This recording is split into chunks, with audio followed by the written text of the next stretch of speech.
याज्ञवल्क्य जिसने यजुर्वेद को दोबारा लिखा, याज्ञवल्क्य संहिता की रचना की और आज भी ऋषि वशिष्ठ को राम महिमा बता रहे हैं। उनकी कहानी। एक बार की बात है, प्रसिद्ध ऋषियों ने निर्णय लिया कि वे एक सभा करेंगे। उन्होंने ये भी निर्णय लिया कि जो कोई भी इस सभा में नहीं आएगा, वह 7 दिनों की अवधि के बाद एक ब्राह्मण की हत्या के अपराध का भागी होगा। इस सभा में सभी ऋषि आए, परंतु वैशंपायन नहीं आए। 7 दिनों के बाद वैशंपायन ने गलती से अपने भतीजे पर कदम रख दिया और उसे मार डाला।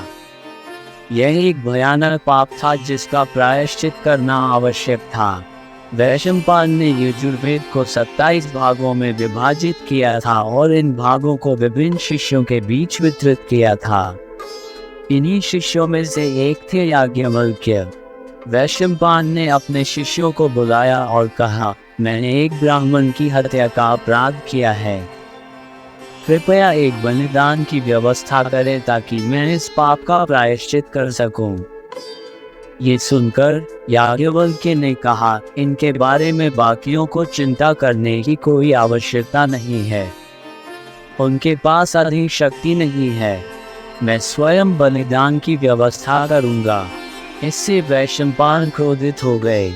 आपने अन्य शिष्यों का अपमान किया है, याज्ञवल्क्य उन्होंने कहा।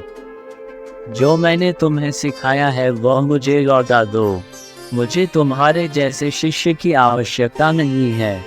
याज्ञवल्क्य ने उत्तर दिया, मैंने जो कहा वह इसलिए कहा क्योंकि मैं आपका सम्मान करता हूँ।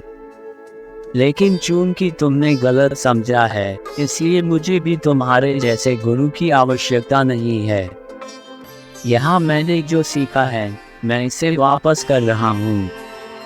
फिर याज्ञवल्क्य ने यजुर्वेद को उगल दिया और अन्य शिष्यों ने इसे पक्षियों के रूप में खा लिया। यही कारण है कि यजुर्वेद की इस शाखा को नाम के आधार पर तैत्तिरीय कहा जाता है। पक्षी, तैत्तिरीय द्वारा ग्रहण किया गया ज्ञान।